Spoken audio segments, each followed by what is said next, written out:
Okay, so I think we're live streaming. We've got a couple people that are joining us. And so, hello, we are recording, so obviously we'll put this out. So, hey, Scott, it's just you and I. So, welcome to the Clubhouse. Yeah, right. That's the clubhouse is lonely today. Yeah, well, we'll keep you busy, that's for sure. So, it's Wednesday before Memorial Day weekend. If you are watching this on a recording, typically this week is kind of a slower week anyway, because people are getting ready. We've got graduations going on. I know I'm actually flying out this afternoon to go to Dallas. Hopefully, I just got a weather alert that is saying I may not be landing in Dallas. So kind of a slower time. But you and I in the green room before we got started here, we were talking about you have been doing a lot of traveling and speaking. I've been doing some traveling and speaking and webinars on AI. And we were just having a discussion really about where people are at and kind of what that looks like. And I don't think we're anywhere near the middle of what AI is. I think we're still at the very beginning. Yeah. But I know the webinar I did yesterday, I did a webinar for ArchMI, and it was on creating sales strategies. And I went through, a lot of, again, it's a lot of that repetitive basics as far as, getting your AI or ChatGPT or Genesis, whatever you're using, to produce responses in your voice. So what that looks like, how to get it to give you responses that you want. Because I think for me, that's the biggest frustration that I'm hearing from people is they don't like the responses they're getting. So, that was one thing. Getting better at prompting. We use the ATM method, ask, tell, message. Chelsea went through that on a couple of weeks ago. And then I got into the custom GPTs and how to customize your GPT. And especially for those of us in the mortgage industry, we have all of our licensing, we have our compliance, we have disclosures. You can set all that up. That'll keep you in compliance. So I did, and it was a 45-minute webinar. So, I was powering through all of this. Yeah. But with it, and that was kind of the thing, I surveyed the audience to see where they're at. And some are just very much, I've heard of it. Most are, I've logged in and I put a couple prompts in. And then there's some that are, hey, I'm really getting good, about this. And so I think that's the biggest thing in providing that education and resources is identifying where you're at and what's going to be the first. So what are you finding along that? Yeah, I've had I haven't spent as much time in the mortgage. I spent, a good 6 months in the mortgage space talking about the AI and I think I went over most people's heads because I was talking about the strategy. I think a really important thing that you bring up is if you're expecting it to do something that you can't already do yourself, you're not going to be happy with the results. Oh, interesting. Yeah. Yeah. Right. So if you're just saying, give me a sales strategy, okay, that's like saying, can I have a soft drink? It's like it's very, very vague what this tool is. And I think, listen, it's marketers' fault for the most part. This tool comes out and people say, oh, this is a solution. This is going to do this for you. This is going to take care of all this stuff. This is going to do all this work for you. But the reality is it doesn't do anything for you, but it's really, really good at doing stuff with you. You I have to like that. already know. And I've been working with small businesses, small and medium businesses about AI, and almost across the board, most people are looking at AI as a solution and they're wandering around looking for a problem to apply it to.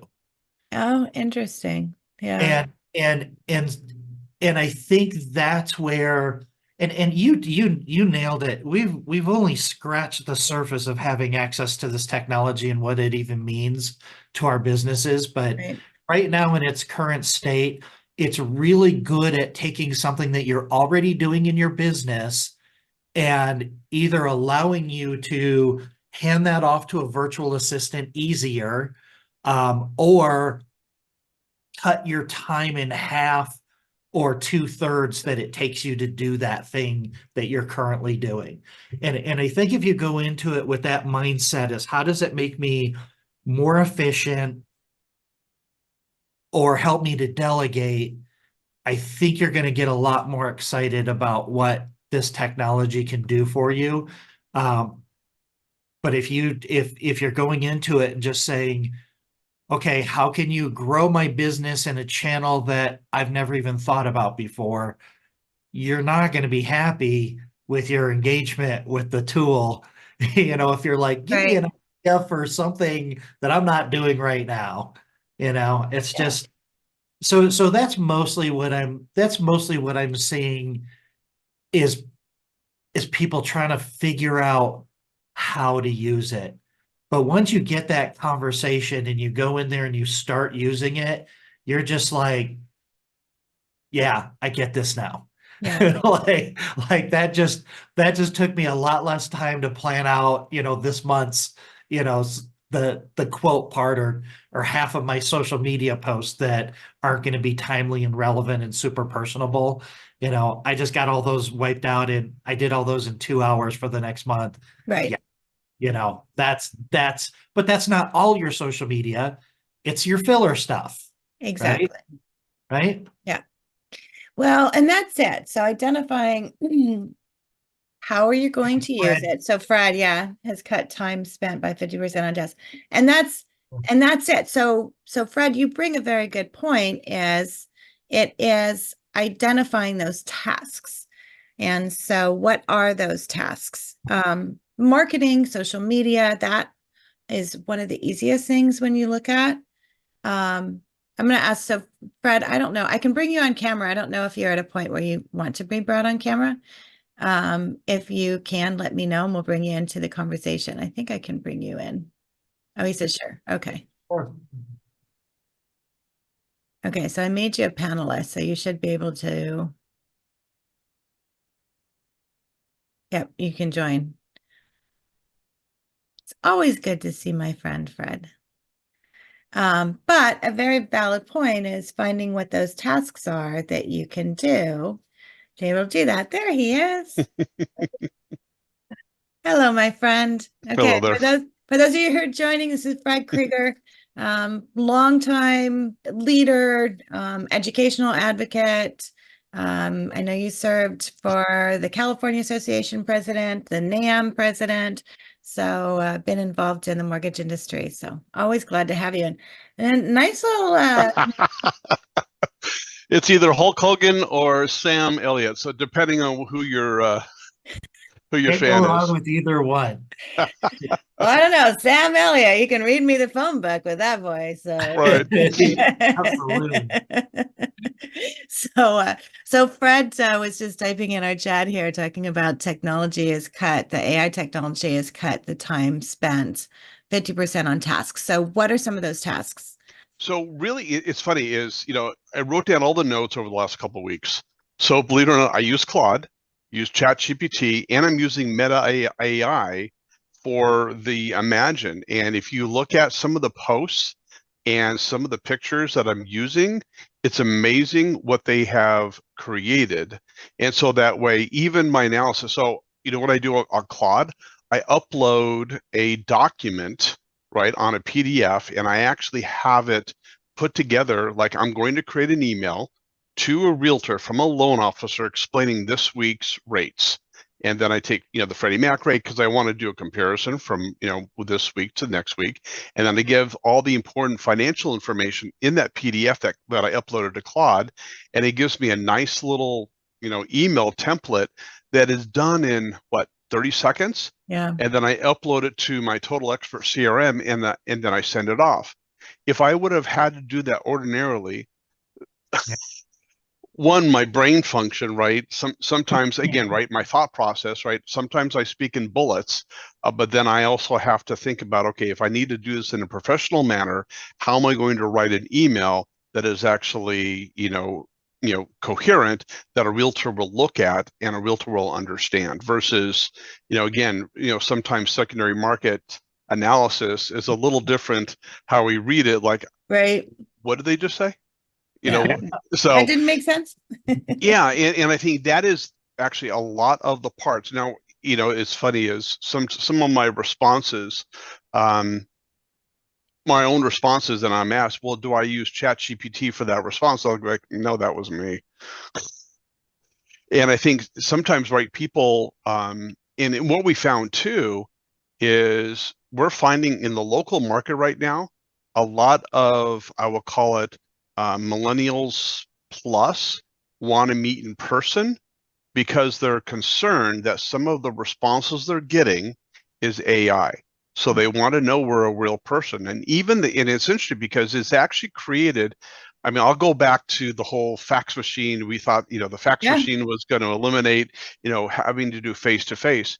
But really what the cool part about it is now is that the email responses is like, hey, I'm here locally, I'm here in Ames, Iowa, come see me type of situation. We're getting more people on the phone and actually being in person here than we have in the past. Because I think, Yes. again, one of the best parts of AI about AI are also the worst parts about AI. And And you just nailed it. Yeah. And we've been talking about that. I think there's this little interim right now where it's like, oh, there's lots of things I can do with AI. And we had shared the whole make your avatar and video. And I know Frank was really excited about that. And there's a place for that. And maybe the learning and the repetitive things and, what is a loan estimate and things like that. So I think there's a place for it. But I agree 100%. I think there's going to be this disconnect where people are going to go, I want to work with that live person. So being that local expert and having your face out there and doing that is so important. So that's interesting. You're already seeing that. But even the content that is created, it's not as if I'm using. So this is interesting. I'm actually using it as a cheat sheet because even though it's providing content for me, whether it's a PowerPoint or a video or something like that, it gives me an idea now for me to actually create it myself as opposed to using AI. If that makes sense. Yeah. So it's making you better at what you're doing. Right. I love it. Yeah. Yeah. So many just really, really cool things that you just said, Fred, and I appreciate you jumping in here. And yes, it is okay that you're not wearing pants because we can only see you from the shoulders up. So we just want to make sure that was okay. We just snuck you in here real quick. Only Ginger knows the truth. The kilt. It's the kilt. Exactly. Yes, of course. What did anybody else think? Of course, we were talking about his kilt. But yeah, it's like you said a couple of things that are great, Fred. Like you're already sending that weekly email out, right? So it just saved you a ton of time doing it. But I think the other thing is, this is why video is still so important. You can do the video, get the transcript, have AI repurpose that transcript in a million different ways. But the video is still you, and it's still that personal connection with people. And yeah, I love the fact that that's where this is going. Well, I do want to meet you in person because I want to make sure that I'm talking to a real person. I don't want to be tricked, by AI or whatever. But like, I think that that's where this goes. I had a conversation. It could have been heated, but I didn't let it go there. With somebody, and we were talking about what AI is going to do, and he was an educator, and he wasn't an educator; he was a tutor that helped foreign students learn how to write essays better. And he was like, "Oh, they've been talking about AI is going to change education, and it's never happened." And I said, "Listen, it's going to commoditize a lot of things, which is going to make what you do even more valuable and even more important." And I think that's the part of AI that people are missing is everybody thinks it's going to be like this magic thing that I'm going to be able to work half as much and make twice as much. But the reality of it is it's going to make you as a human more valuable. And I think Well, it makes our humanity, that brings well, our it's interesting you bring that up. Remember Moore's law, right? So I remember, I mean, I'll date myself, right? I used to work for PageNet. I was a sales engineer back in the day when, you know, everybody had pagers. But the whole, you know, that was the whole premise behind Moore's law back, because everything was doubling. But then what we thought was that, well, no, wait, I can actually do now more tasks because of the technology that I have. Now it does reach a certain saturation point, right? I mean, there is only 24 hours a day, we find out, but there can do common tasks. I mean, just like, I mean, again, the old spreadsheet, right? When Lotus 1, 2, 3, man, I am dating myself. Um, Okay, you know, and it's just a don't pull throw. This is just a don't pull your throwback abacus out. episode. right. You Don't pull your abacus out and you'll be I okay. know, like, well, I call it, you know, VisiCalc and Lotus 1, 2, 3 when that came out, right? I was an old accounting major back in college, and we did have the big gigantic spreadsheets that you would fill out. But then, obviously, Lotus 1, 2, 3 and thing, did it replace it? No, it actually augmented and actually made you smarter and actually reduced errors. And I think that is, and it's something you bring that up because one of my daughters is actually a tutor. She teaches high school kids and she teaches college kids, and I'm like, okay, I never thought of actually going back into a Claude or a ChatGPT. I'm like, okay, I'm now going to be doing a tutoring based on physics on this, what it would produce. So I'm actually now curious about what that is going to produce. So it actually helps a tutor actually present a, you know, a form or a formula or a session that is actually better. So interesting that you bring that up. I've actually done this. I helped a lady who she taught quantum physics to fifth graders, I think, and we were having a conversation, and that's one of my favorite things to do with ChatGPT is turn it into a tutor. Turn it into something that engages with the user and draws their questions and answers out of them. And so that they're kind of building on their experience and it's interactive. But we were having a conversation and I told her, I was like, do you want to build a custom GPT real quick? Because this thing is it's trained on quantum physics. It knows a lot about quantum physics. And she was like, okay. And so we did it. And we created this GPT and she said, what is a black hole? And it described what a black hole was to a fifth grader, and she was absolutely floored. She was just engaging with it. She was like, oh my gosh, this just changes my perspective on this whole thing. Wow. Right. But she still had to teach it versus, And right, she some had to know like, that it was the right answer. right. I think that's the whole part too. It's like, oh yeah, that does make sense, but Yeah. actually use words that a fifth grader would use as opposed to a 35-year-old, right?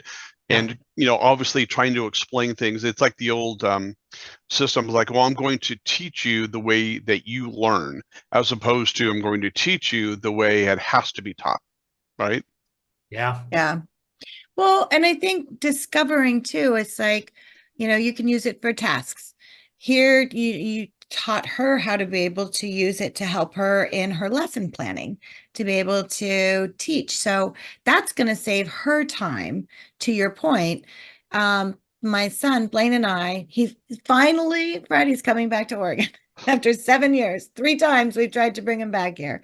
He finally has approval to move back to Oregon. So I flew out to Ohio. We drove back, and it's 2,500 miles on the road, and so we're driving through all of these different little cities. And so I actually had on my phone, opened up chat, and just opened up just the chat to be able to talk into it. And as we were driving through different cities, and we kind of narrowed down and say, okay, what are the 3 things we want to know about this city? We want to know, when it was established, who established it, what its history is, what its primary source of, tech, whatever they were doing as far as their income and their structure and their economics. And so we got really good. And the first time we asked it, it's like, oh, no, no, no, no, that's not what I want. So we rephrased it a little bit. And then it's like, we had it down to where it's like each new little town we came to, we'd be, okay, now tell me about this town. And it would go on for a really long time and give us the history. And that's the thing. Like if I would have gone onto Google, I would have gotten Wikipedia, Yeah. maybe would have gotten a little bit of information. And a couple Sometimes, ads. and you can find, yeah, and many ads. And then, maybe you can find a YouTube on it of somebody maybe do an explanation. But here's the thing, if you take that, if people are looking for that information, and as a local realtor, a local professional, take that, turn it into a video script, make a video out of it. And now guess what? You get in the middle what people are searching for. Yeah. And was this the voice app on your chat? It was a voice app. Did it get to the point where, so I've noticed this on the voice app, is it uses more of a Socratic method, like it'll ask you, well, what was it that you're interested about that? Initially it did, until after, because of the repetitiveness, it started learning what it was that we wanted, and we got better at asking. And so we did see that happen over time. So, and of course, my son, he went in and he put in there, he goes, Mom, this would be a really cool app to have. So when you're traveling, it just automatically reads your map and GPS knows when you're driving to that next. So you don't have to ask it, that just automatically does that. And so he's already, he's like, okay, well, we could do this and we could do that. And it's like all of these kind of things. But I think that's the biggest thing for me, the things that you never thought you could use it for. And it's like, well, what if we did this? And to try it and to change. And I think taking that, and you don't want to go down the rabbit hole where you're spending it. I put timers on because I will spend way too much time on it. But to just look at those different things, and if it doesn't give you that result initially, then adjust or talk to someone else. That's why we started this whole AI Clubhouse. It's like, let's have conversations about what's working. What are you doing? Just having you come on, Fred, talking about the things you're doing, that's something somebody else could go and implement. Yeah, I would say one of the funnest things that I've been using it for is brainstorming, and the way that that manifests itself is I will use the voice app on the phone, and I will say, I want you to act like Socrates, and I want you to engage with me in a conversation so that I can learn more about your life and your philosophy and the impact you made on the world. And it will assume the first person role of whoever you ask it to be.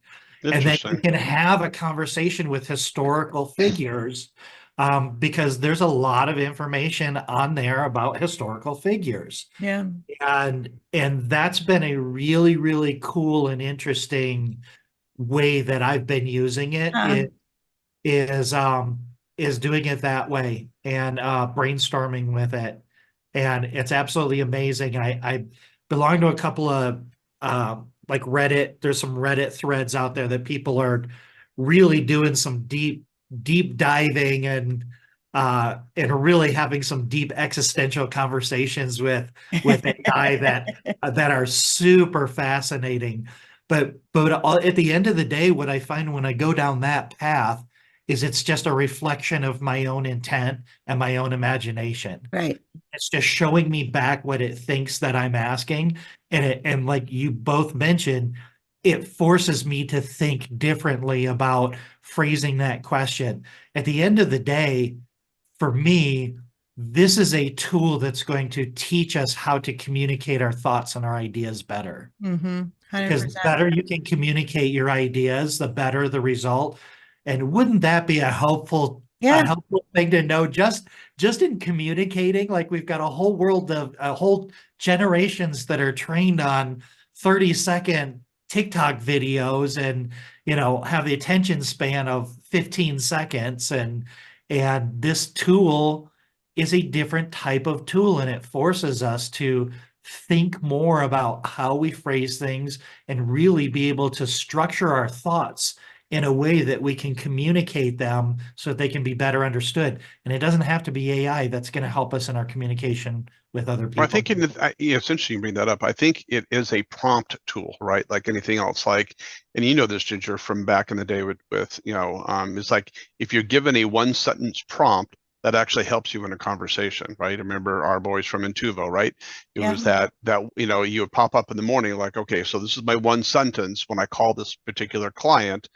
This is my one sentence prompt, and it enables you to kind of think better. So I think, Scott, you need to hit right on the head on that one. It's like, this is a great prompt tool. It's like if all of a sudden I have a block because I can't think or whatever the minutia is of the day, put in the question or put in the statement. And I was like, yeah, I didn't think about that. So I'm going to bring that up now. So again, it's a great prompt tool. Not a replacement tool. It's a great prompt tool. Right. Yeah, I've also used it as a sales trainer, and it has me prompt it on a difficulty of 1 to 5 how obstinate you want the person on the other phone to be. I use the phone app, and it'll role play scenarios as a loan officer. I want you to be a first-time home buyer that is nervous about making a decision and they don't know who they want to work with, and it'll role play with you. And the cool thing about the phone app is everything that you do on the phone app, it shows up on your desktop. Mm-hmm. So you can go back and see the entire conversation and reflect back on it. But yeah, this is, man, Fred, thanks for what an amazing guest you were. I'm glad you scheduled him, Ginger. Right? Such a great conversation. Anytime, Fred, you want to come on, you just let us know. You got it. Yeah. Good job on applying it in those different areas of your business. That's amazing. So how are you training your team on it? Me? Yeah. Yeah. So it's interesting they bring that up. So in my new role, I'm actually now, in an office, and actually I still oversee an office in Virginia. And I'm actually, each time I talk to them, I'm suggesting like, okay, so we're going to talk about VA these days. Okay, what are you doing in terms of VA? And we actually created that course. It's funny. It's amazing how, again, here's the fundamental ideas about a VA loan. Well, are you going to teach that in a particular course? I did the same thing on the reverse mortgages. I mean, actually, I played around with that, your video tool about creating a video on a reverse mortgages. Yeah. It was pretty cool, right? Yeah. And I think that is where I want people to, again, kind of teaching them. It's like, don't be afraid of it, but just do it. I mean, I think here's half the battle. Well, I don't know how I'm going to apply it. Kind of to your point, Scott. It's like, well, what's the problem I'm trying to solve? I said, okay, let's talk about what your daily activities are. Your daily activities need to be X, Y, Z. You could apply it in terms of augmenting and supplementing what you're doing every single day, as opposed to doing the traditional way of what everybody else wants to do. And I think that is where the team comes into play. And of course, even in this office, since I've embraced it, like, okay, well, how did that come up? And now I'm embracing it and sharing with everybody the things that I'm creating. But in terms of using it, I still think they're still hesitant on really, one, trusting it, and two, really, what's the problem I need to solve? Yeah. And I think that comes down to it. It's like it's almost like it's happen chance. Like, okay, so no, it's not happen chance. You do it on purpose.